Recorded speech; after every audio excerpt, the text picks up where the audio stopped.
What happens when someone makes the fatal mistake of disrespecting Judge Frank Caprio in his own courtroom? This man was about to discover that some judges don't just hand down verdicts, they deliver life lessons that cut deeper than any fine ever could. The defendant rose to his feet, his face burning with anger, and shouted words that instantly changed the energy in the room. He sneered that the judge was an old fool who didn't know what he was talking about. The courtroom froze.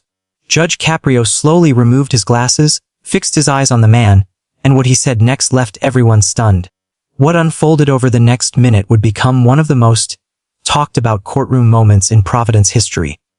It was a quiet Tuesday morning at Providence Municipal Court. Judge Frank Caprio was presiding over what looked like a routine traffic violation. The defendant, Michael Romano, a middle-aged contractor from Federal Hill, had been ticketed for running a red light at a busy intersection. The fine was modest, nothing out of the ordinary. Romano had requested a hearing, insisting the traffic signal was malfunctioning. As proof, he offered a grainy phone video that didn't actually prove anything at all. Judge Caprio had handled thousands of cases like this. He knew that intersection, knew the timing of the lights, and knew when someone was trying to bend the truth. As he reviewed the citation, he calmly explained that the video didn't show what Romano claimed it did. That's when Romano snapped. His jaw tightened, his fists clenched, and the polite tone he'd started with completely vanished. He raised his voice, accusing the court of blindness, and refusing to pay what he called a nonsense fine. The courtroom stirred. The clerk looked up, uneasy.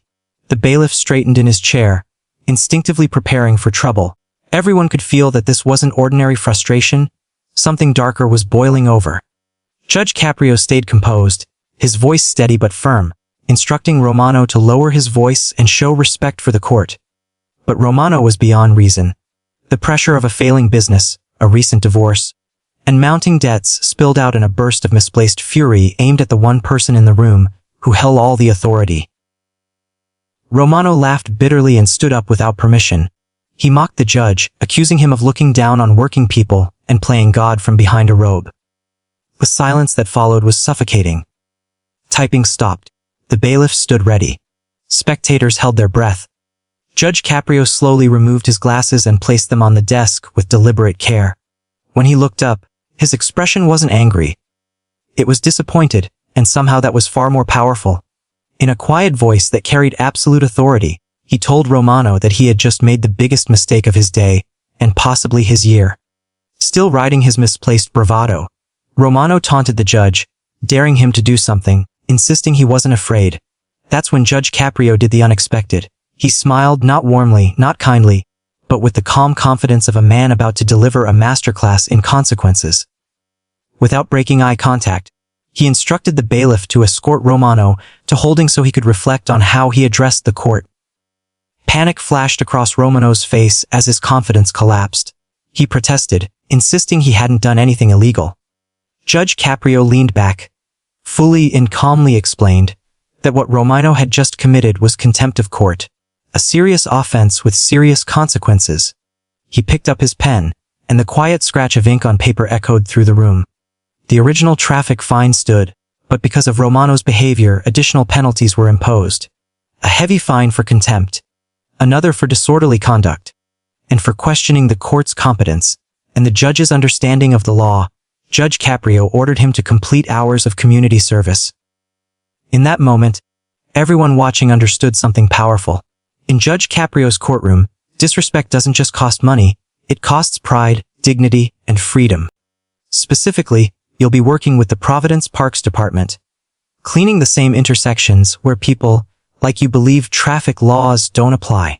You'll report to Supervisor Martinez next Monday at 6 o'clock in the morning, on the dot. The courtroom went completely silent. Romano's mouth opened, then closed again, searching for words that wouldn't come. But Judge Caprio wasn't finished. What followed would be clipped, shared, and replayed across social media, becoming a defining moment of courtroom justice. Mr. Romano, Judge Caprio continued, his voice carrying the weight of more than 3 decades on the bench.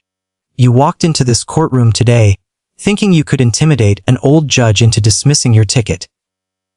You believed that if you got loud enough, aggressive enough, disrespectful enough, I'd back down and let you walk out of here without consequences.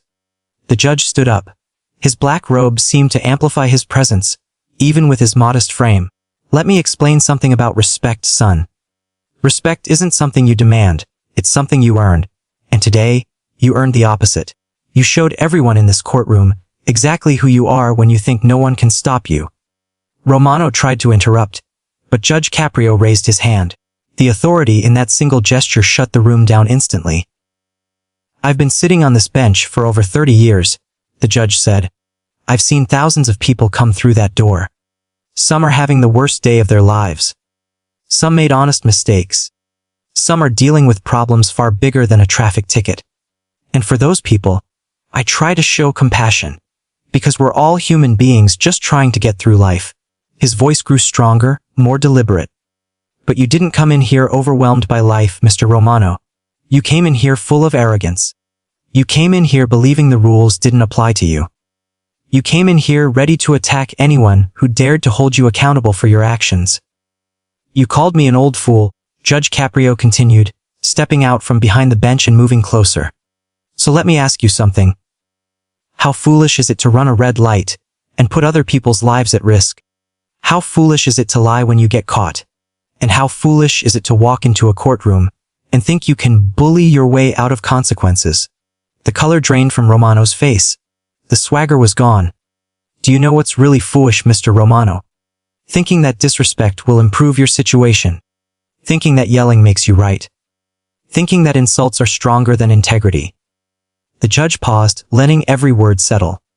When you walked into this courtroom today, you had choices. You could have been respectful. You could have accepted responsibility. You could have explained your financial situation if the fine was difficult. I've worked out payment plans. I've reduced fines. I've even dismissed cases when people showed genuine remorse and understanding. Judge Caprio returned to his seat. But you chose none of those options. You chose aggression. You chose disrespect. You chose to make this personal. And congratulations, Mr. Romano, you got my personal attention. Now you get to live with the personal consequences. Romano finally spoke, his voice small and unsteady, trying to backtrack. But Judge Caprio cut him off. No, you meant every word. You chose to insult me. You chose to disrespect this court. You chose to try and intimidate someone you thought was in your way. The judge leaned forward, his tone intense but controlled. The difference between you and the hundreds of people I see every month is simple. They understand something fundamental. Actions have consequences. Behavior has consequences. And respect is always reciprocal. But Judge Caprio wasn't finished teaching the lesson. The final moment was coming. One that would leave Romano questioning every arrogant choice he had ever made. Not just for the traffic violation, but for your character. Judge Caprio picked up his legal pad and began writing again. In addition to your fines and community service, he said, I'm ordering you to attend anger management classes. 12 weeks, once a week, at your own expense. You will provide proof of completion to this court, or you will face additional penalties. Romano's shoulders slumped as the reality of it all set in. But Judge Caprio wasn't finished. And here's the part that's really going to hurt, he continued. I'm also ordering you to write a letter of apology. Not to me, I don't need your apology. I want you to write a letter to your children. I want you to explain why their father was held in contempt of court today, what you did wrong, and what you learned from it. That hit Romano harder than any fine ever could. His eyes filled with tears. You see, Mr. Romano, Judge Caprio said, I don't believe you're a bad person. I believe you're a person who made bad choices today. But your children are watching. And one day, their children will be watching too. The way you handle authority, the way you respond to accountability, the way you treat people who are simply doing their jobs, all of that gets passed down. The judge's voice softened, though his authority never wavered. Do you want your kids to think it's acceptable to insult people when they don't get their way? Do you want them to believe that yelling and aggression are substitutes for reason and respect?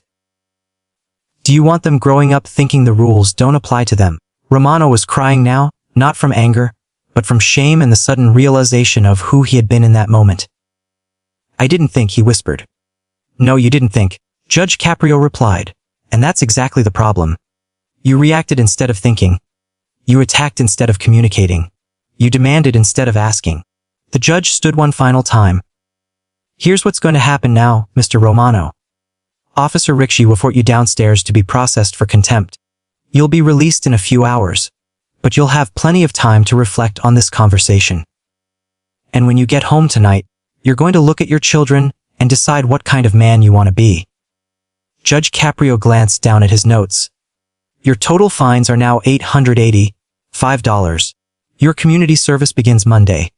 Your anger management classes start next week. My clerk will give you a list of approved providers, and that letter to your children is due back in this court within 30 days. Romano nodded, completely defeated, yet oddly relieved. The weight of his arrogance had been replaced by the burden of accountability, and somehow, it felt later. "Mr. Romano," Judge Caprio said as Officer Ricci approached, "everything I've done today is meant to help you become a better man. The person who walked into this courtroom this morning is not the man your children deserve, but the man who walks out after some reflection. He still has a chance." As Romano was led away, the courtroom stayed silent. The reporter in the gallery scribbled furiously. Other defendants exchanged uneasy glances, suddenly very aware of the judge they were about to face. Judge Caprio returned to his seat, placed his glasses back on, and looked down at his docket. "Next case," he said calmly, as if nothing extraordinary had just happened. But everyone in that room knew better. This was no longer about a traffic ticket. It was about respect, accountability, and a judge who understood that real justice isn't just about punishment. It's about transformation. 3 weeks later, Romano would return to that same courtroom.